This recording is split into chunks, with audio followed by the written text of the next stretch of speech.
Yun, hello guys. So may binili ako ngayon sa Lazada guys. So bumili ako ng mga shower heads and accessories.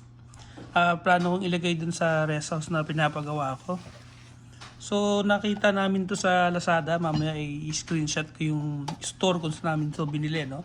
So hindi ko na binidyo yung pag-unboxing kasi direct to the point na tayo guys. Product review na kagad.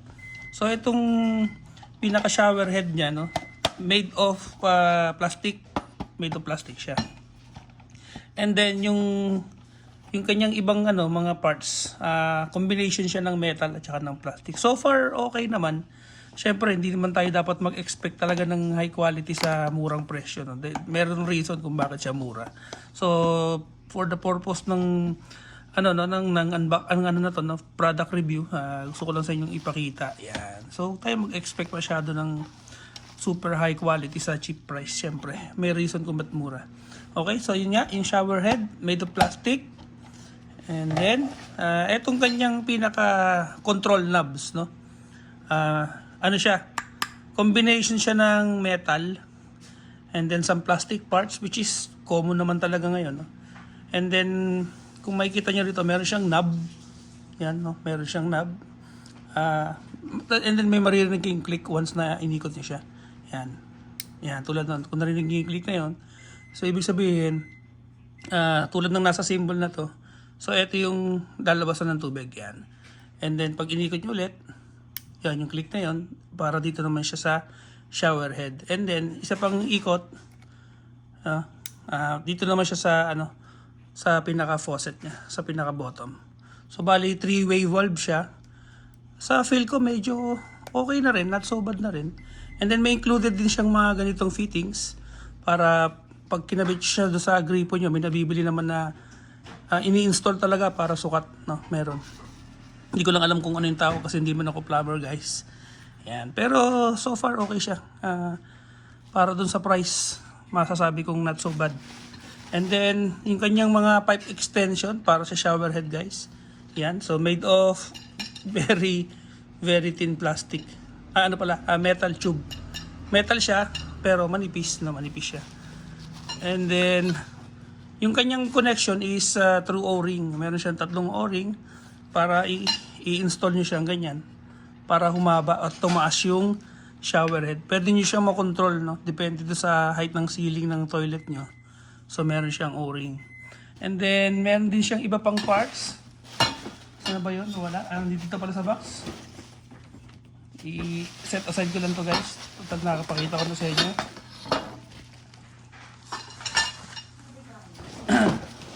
And then sa box meron din siyang ganito. Yung mga lagayan ng shampoo, no? Yan, mga kailangan yung gamitin sa toilet pagka naliligo. Yan. So yung plastic niya, masasabi ko maganda, guys. Kasi medyo makapal siya, no? And then medyo siya, yung feel niya, hindi siya feel clumsy. Hindi siya cheap feel, no? Hindi siya cheap feel. Ito ang medyo cheap feel, itong cover kasi manipis. Sobrang nipis talaga niya, guys. Yan. And then black coated siya. Yan. So dalawa 'yon, pantakip dun sa fixtures na pinaita ko kanina. And then meron pa siyang additional accessories tulad nito, yung pinaka holder ng shower head, no, yung removable na shower head. And then gawa din siya sa plastic, same material nito. Pero okay na rin, not so bad na rin. Okay, and then meron pang isa nito. Additional fittings ulit. Ito naman yung ini-install mo, no, i-screw to sa wall, no, hindi siya part nung stand ng tube, no? I-screw to and then pwede mo rin siyang gawing holder. Okay. Yan. So ito yung mga plastic lang naman to. And then meron din siyang, ito yung pinaka removable shower head. Yan, plastic lang din, guys. Plastic lang. And then yung pinaka last part niya is yung mismong hose para dito. So may mga included na rin siyang rubber para walang leak. Ito tatanggalin lang naman to, then i-install na ganyan. Ayun siya. Pero yung pagdating naman sa hose, so combination ulit siya ng not sure lang ako kung plastic ito, pero mukhang metal naman. And then ito metal to. Yung hose niya, yung feel okay na rin, not so bad.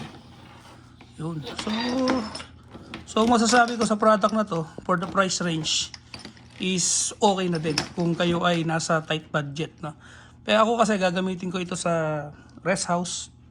So maaring ilagay ko to dun sa public toilet lang para dun sa mga maikiligo dun sa swimming pool.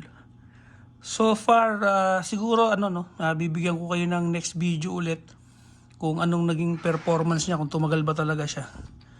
Pero sa tingin ko kung hindi naman siya aabusuhin, tatagal naman ito.